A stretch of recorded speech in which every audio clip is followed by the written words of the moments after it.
Hi, my name is Sandy Graham, and I work as a nutrition program instructor, and I teach the deaf community all over the state. I travel around the state, and I went to a senior citizen center with a deaf group, and I have been going regularly every Monday. And somehow, one time on a Monday morning when I went there, I saw that there was something going on. I saw a professional photographer there and a camera crew, and I asked a woman named Mona Lee what was going on. And I also asked all the deaf senior citizens. They were going to share their stories about their concerns and their complaints about interpreters. So I was just going to watch, and then somebody informed me that I wasn't going to be doing my presentation, so I thought, I wonder if it was a waste of my time to be there. So all the seniors were taking turns talking, and then it came to be my turn, and they asked me if I wanted to participate, and I wasn't really sure, but I thought, okay, I could have a story about a CODA.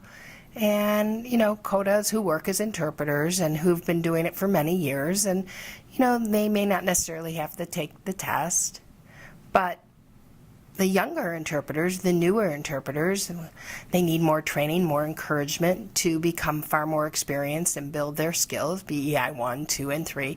The CODAs maybe not so much. And some of the CODA interpreters have been working for many, many years. So when it was all finished, everybody had taken their turns, and I felt it really wasn't right that I was still there, so I decided to leave. And I asked Mona Lee, what are you going to be using that video for? And she said, we're going to be sharing that vlog with DHIS. So I said, okay, I accepted that, and I went back to work. And then on Friday morning, or in the afternoon, I can't remember, on YouTube, the vlog came up on Facebook, and my name was on there. And I was like, what's going on? And I looked at the YouTube, and I found out that I was also included in that, and it was made public. I was so upset, and there were all these comments on Facebook, and I was terribly upset, and I was contemplating what to do, and I wasn't comfortable. I didn't like how the deaf seniors were commenting. It almost didn't make any sense. I tossed and turned all night. I didn't sleep. And Saturday morning, I decided to take a look and find DHIS's phone number. And I wrote out a paper, and I faxed it to them. And then I called to Mona Lee. I left her a message, and a few minutes later, she called me back right away. And I left her a message. I said, I am not happy with this vlog. And she was unaware of the blog. I said, please tell Linda Booth to remove me, to edit my portion out, okay, or take me out completely. She didn't ask my permission or anything for that. And so Mona Lee said she would take care of it with Linda. So I really didn't want it to be public. So on Sunday, it was still there. Monday morning, finally, it was removed from YouTube, and I felt much relieved. It just didn't make any sense. They didn't ask us for our permission, our consent, our signatures, or anything. That's DHIS. I have another story about interpreters. When I first had an appointment for a job interview, the very first time, I asked for an interpreter, and the company found me an interpreter from some agency.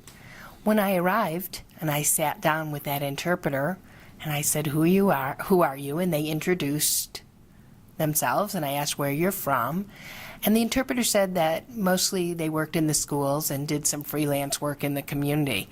At that time, it was under an agency that I had never heard of, but I was quite nervous because it was my first job interview.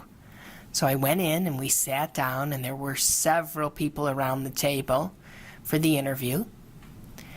It was a team interview. And the interpreter was saying, oh, I don't understand. Can you spell it again? And it was very awkward, and it was over and over and over again. I was so upset. People were looking at me, and they were thinking that I'm stupid or something, when really it was the interpreter, not me. I was quite upset. Well, when it was done, it was nice to meet you, and they told me they would contact me in 2 weeks. And after 2 weeks, I didn't hear anything at all. And I asked my VR counselor, and it passed a month, 2 months, 3 months, and I said, oh, I'm not going to get this job because of that interpreter. I was so totally disgusted.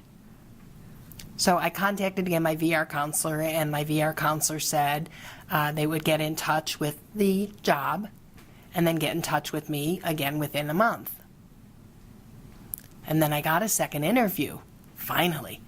So we made the appointment for the second interview, and I asked who was the interpreter, and it was the same interpreter. I said, no, we need to check with DODHH, and we found out that that interpreter is not supposed to be interpreting out in the community, only supposed to be interpreting in the schools.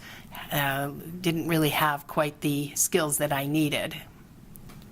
So I talked with my supervisor and asked for a certified interpreter, and it was so much better. And the boss, who actually hired me, finally understood completely that it wasn't me at the first job interview. It wasn't me. It was the fault of the interpreter. And she noticed quite a big difference when we had a qualified certified interpreter.